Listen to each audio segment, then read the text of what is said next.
welcome to church on this beautiful sunny morning. And I know it's a little bit earlier, even though technically it's not, with this daylight saving started. So welcome to those who've remembered to get up and welcome to those who are watching later on.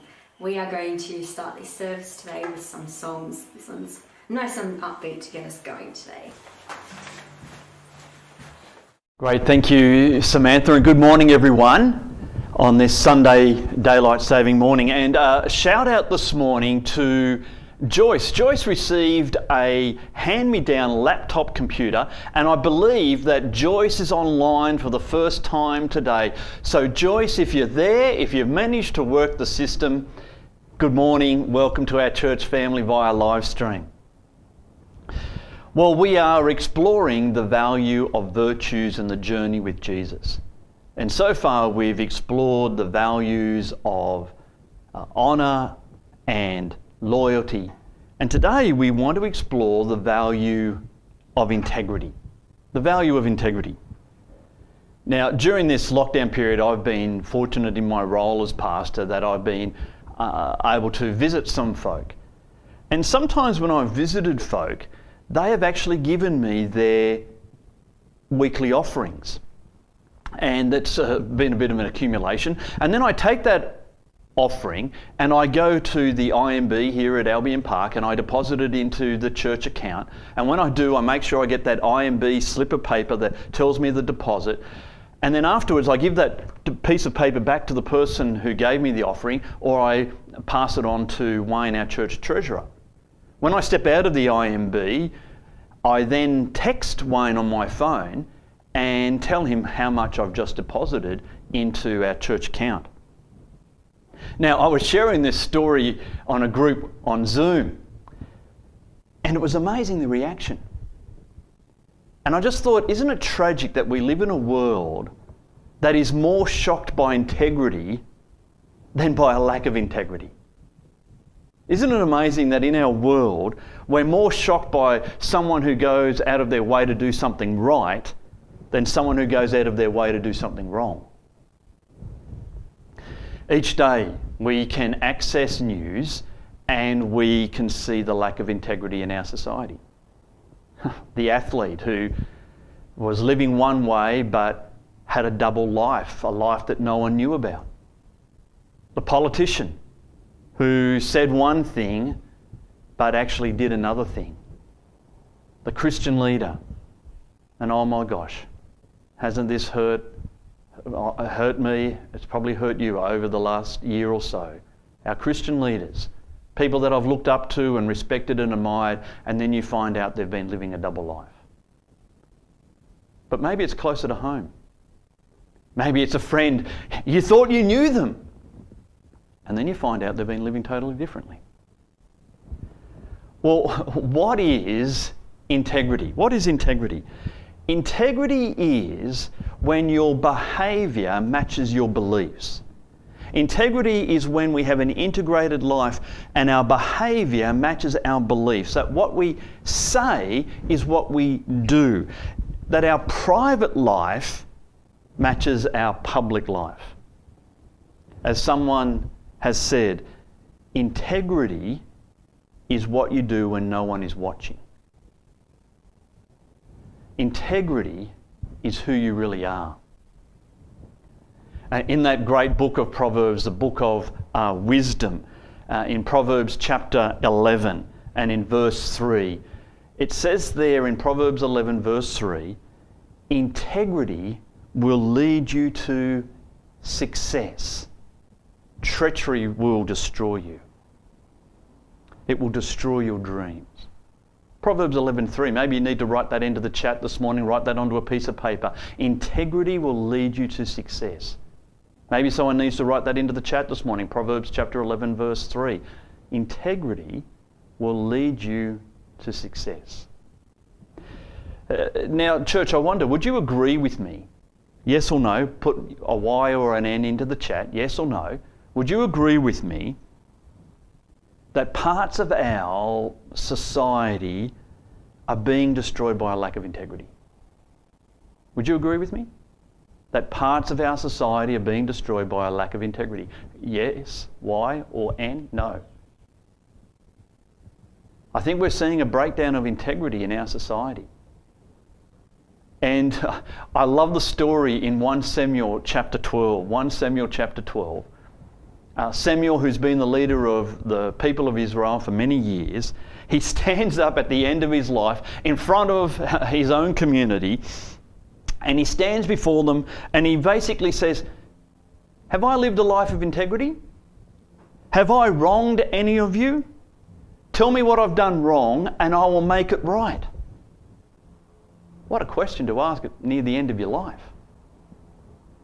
You have a wall of yeses. And the community of people shout back to Samuel and say, hey Samuel, you've done the right thing. You're a person of integrity. You're a person who has been faithful to God. Don't we want those words spoken over our lives? You are a person of integrity. You've done the right thing. You're a faithful person of God. We want those words spoken over our lives. We want those words, hey, that person's behaviour matches their belief. That what they say and what they do lines up. That their private life matches their public life. We want to be people of integrity. And so this morning we just want to honour those people of integrity within our church family. Those people of integrity who collect, count and bank our church offerings when we're physically gathering every week. Those people of integrity who keep confidentiality. Those people of integrity who say and then do exactly what they've said. I wonder, who are the people of integrity in your life that you need to honour? You might want to put it into the chat and just say thank you to the people of integrity in our church family. We want to honour those in our church family who are people of integrity. The people of integrity who have looked after us with our finances over this period of time. The people of integrity who have looked after us pastoral caring and delivering. The people of integrity who have managed to stay within the confines of the restrictions from the Department of Health. People of integrity. Psalm 15 is a snapshot of a person with integrity. Psalm 15 is a snapshot of the life of integrity. In Psalm 15, David asks the question, God, who can worship you in your sanctuary?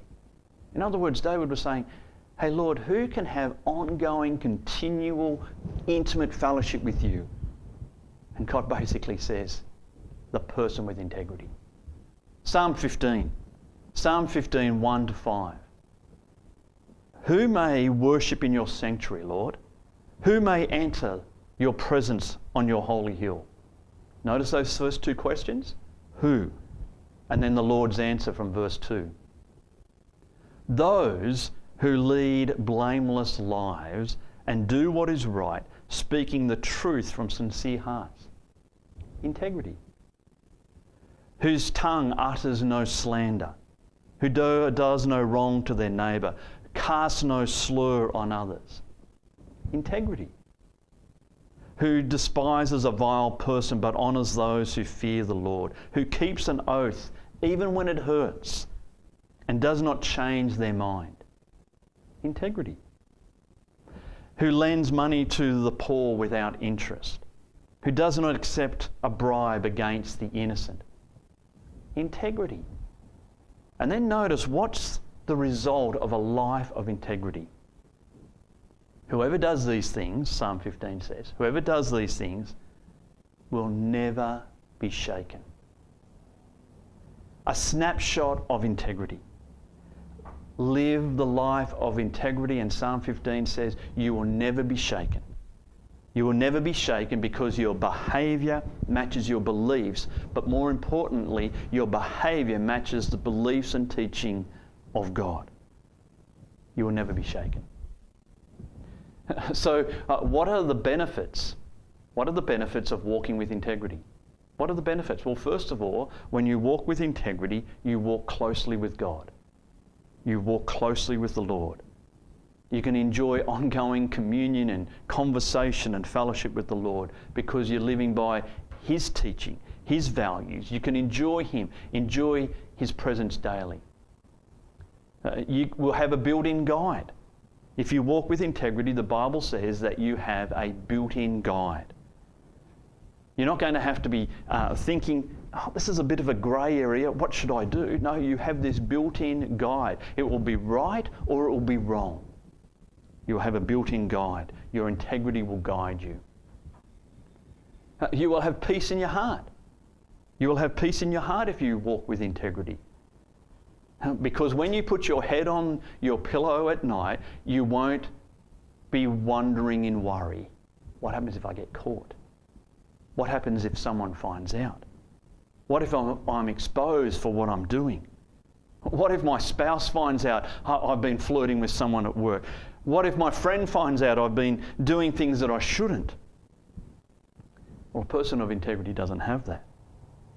Person of integrity, you have peace. Because there's no fear of getting caught. There's no fear of being discovered. And I don't know anyone who lies awake at night and thinks to themselves, oh gosh, I hope no one ever finds out I did the right thing there. No, they have peace in their heart. And if you have integrity, you'll also gain trust, respect, honour, influence.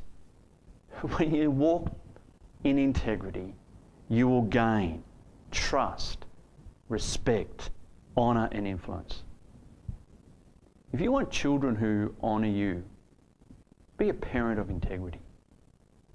If you want to be a leader in your community, be a person of integrity. If you want to influence the business community, be a person of your word. When you have integrity, people will follow you, they will honour you, they will seek you out for your wisdom and advice because you are a person of integrity. Now, type into the chat this morning, what do you think would be the opposite to integrity? What do you think would be the opposite to integrity? Just put that into the chat. What word, what phrase do you think would be the opposite to integrity? And I know that some of you are very intelligent and you will say lack of integrity, but I'm actually looking for a word. What do you reckon would be the word that would be the opposite to integrity? Just type it into the chat. Put it into the chat what you think would be the word that is opposite to integrity. I think there's a word that would be opposite to integrity. What do you think it might be? I think that the word would be hypocrite. Hypocrite. The Greek word hypocrite used in the New Testament, that word means play actor. And in the first century, the Greek plays, the actors would get a mask on and they would put that mask in front of the face and they would play a certain role with that mask on, and then they would put that down and then they would put another mask on and they would play that role, and they would change their masks around. They would act with a mask.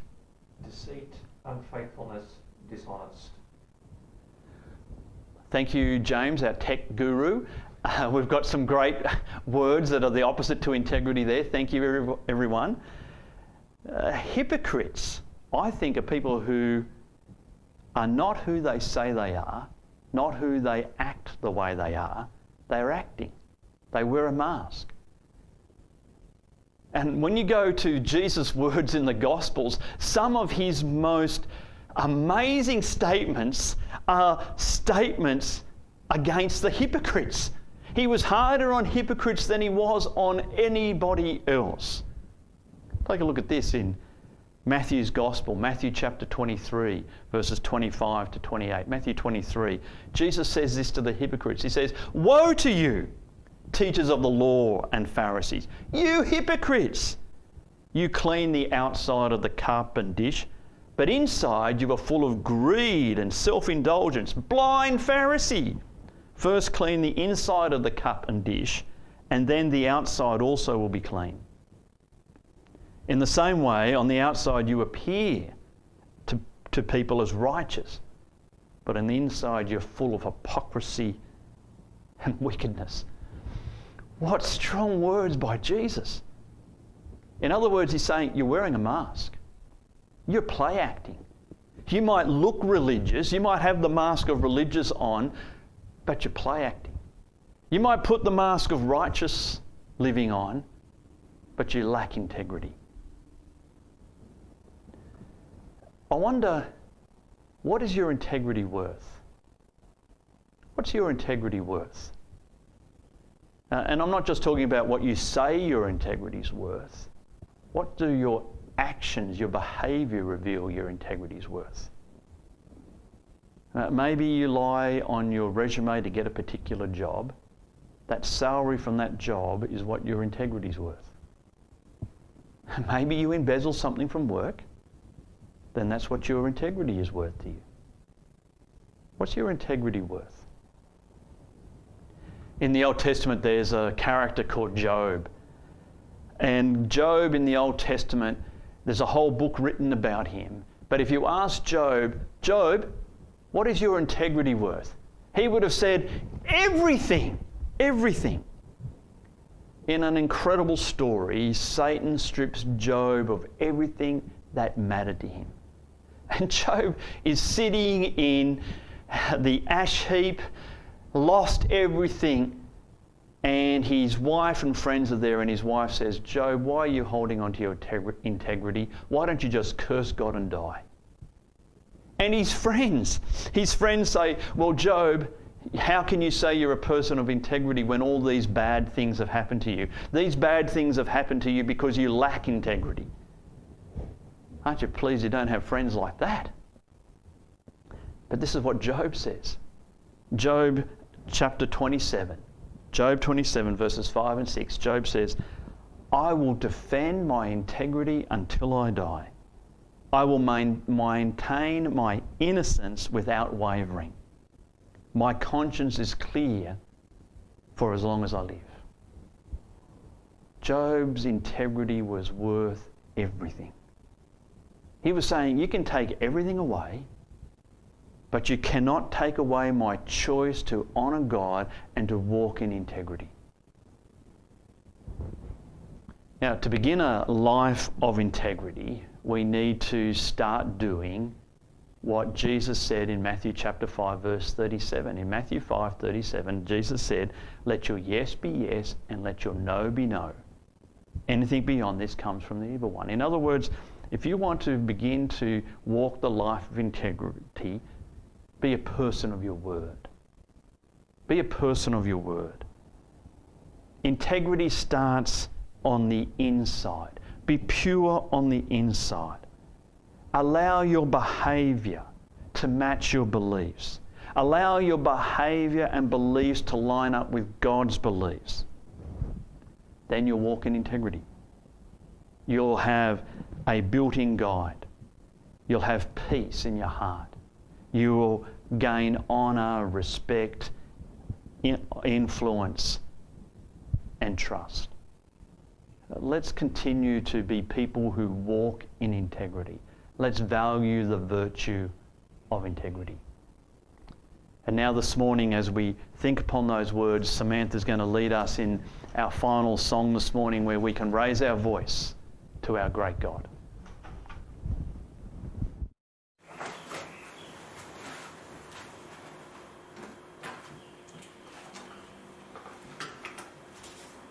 We're going to end with our benediction.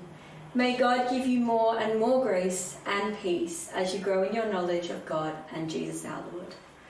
Thank you so much for being with us today. It's been wonderful seeing all the responses online. It's been wonderful knowing that there will be more people watching later on. Have a fabulous week, and we will see you all next week. Bye.